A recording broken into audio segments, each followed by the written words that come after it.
Coming up, meron siyang unofficial. Kasi ang ginawa nila, ang video na ginawa nila is more of like comics.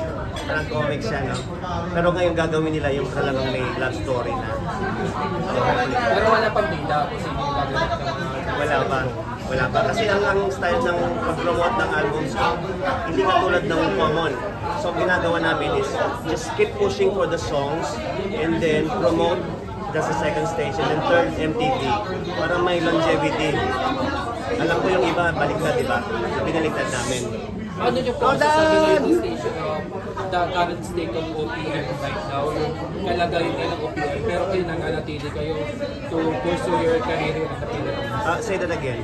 Yun nga po, in spite of what, kumbaga, yung OPM, mahirap ang competition, maraming magagaling na singers, pero kayo nanganatili kayo to pursue your career in the industry. O kasi number one, I don't think music is limited to age.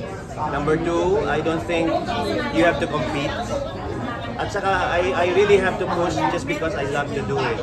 So I wasn't looking for competition na, mas magaling siya, mas... I don't do with that, you know. Sa akin is, I'm doing it kasi gusto ko talaga siyang gawin. You know, gusto ko. At gaya na sabi ni Roldan, when he heard me finally sing live, sabi niya, iba ka pala kumanta sa puso. You know? Tumatak sa akin yun, Roldan. Sinabi ko. And mahalaga sa akin yun. It inspired me more. Kaya kayo po, nagre-release kayo ng song because yun talaga yung gusto ng puso mo. Oo, yun hindi talaga. para makipag-compete. Yeah. Tapos ngayon po, hanggang kailan po kayo stay here ng Manila, Philippines? May 29. Parang busy ang buong May nyo. Oo, busy. Pero may mga 3 days off. Ganun. So, hindi na katulad noon na everyday. Ang hirap ng everyday, nagkakasakit eh. Ngayon last na lang po, paano nyo po napagsasabay yung career nyo sa music industry? Tsaka dun sa pagiging your professional medicine. Correct. Kasi ganito, totoo yung research. Hindi totoo yung multitasking. Hindi. All you have to do is organize lang. So, pag ginawa mo itong isang bagay, isasabay mo to, hindi yan po pwede. Kailangan you have to stop. So, like ngayon, naka-pause yung nursing. Music ako ngayon. So, pag nag-nursing naman ako, pause ang music. So, hindi mo pwedeng sabay talaga. But on the other hand, sa isang linggo, 3 araw sa music, 3 araw sa pwedeng gagawin mo. So, it's all about time management. Tapos, pina-prioritize ko kung kailan yung final date, doon ang susundin ko. Sir Dick, late ako. Anong asahan namin sa'yo sa pagdating mo sa Pilipinas? Ito ngayon, itong visito. Aasahan niyo po na mas maraming shows na coming. We're doing more special na Mother's Day. Kaya pasin mo tuwing May talaga ginagawa. And then, Laging Ikaw is about love. Kaya, pero ini-emphasize namin yung mothers. So, every most show centered sa kanila. May mga raffle prizes kami bibigay. May mga itatapon ulit, mga shirts, bracelets. And higit sa lahat, meron silang mga cash prizes and mga bouquets and groceries para sa mga ina.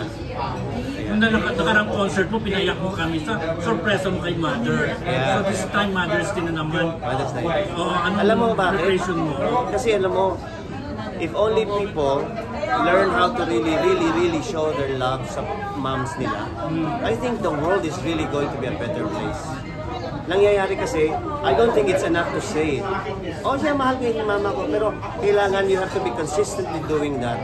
So, ang ginagawa ko lang, parang taon-taon, nire-remind ko sila ulit. Reminders na lang ba? So, pag nakikita nila ako, mapagmahal talaga sa nanay yan. So, ginagawa ko ba yun? Yung konting reminder lang, indirectly.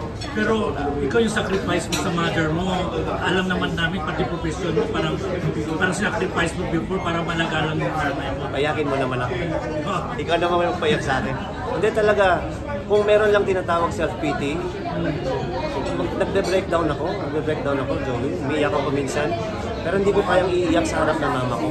Hindi ko kaya. Pag taligod ko, iyak na ako niyan. Kasi minsan sabi ko, Lord, hanggang kailan to? Kasi ang stop, habang buhay yata eh. Kagaya ngayon, sumakay.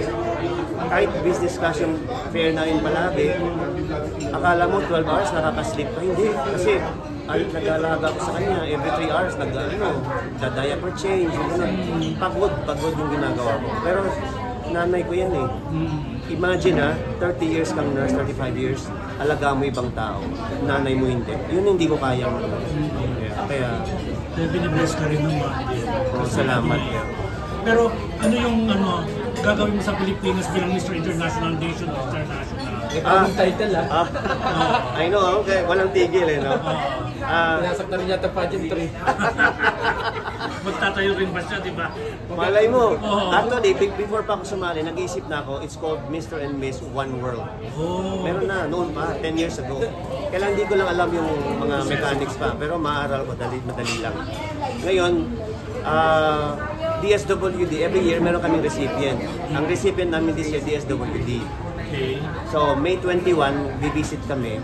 Binigyan kami ng wish list nila, ang dami. So, bibili namin lahat yun. And then we'll give cash. Dalawang concerts ko sa Chicago, thank God, sold out. Meron po yung beneficiary. Sila ang beneficiary. So, na-afford namin bilhin yung mga request nila because of that. Pero dito sa Pilipinas, yung advocacy mo dyan, may magagawa ka pa ngayon dito? Yun. Sa May 21. Ay, oo. May 21. Actually, pinauna na namin, April 23. Meron na. DSW din. Tapos, sabi ko, dapat tapos na, di ba? Hindi, sabi ko, kailan nandun ako, gagawin ko pa rin. So, double. Sir Nick, ano yung pinaka-pricey na wishlist na nakuha mo? Saan sa December. Ano yun? Yung ibibili nyo? Yung lawn mower. Lawn mower. So, mga 20 plus siguro yun or something.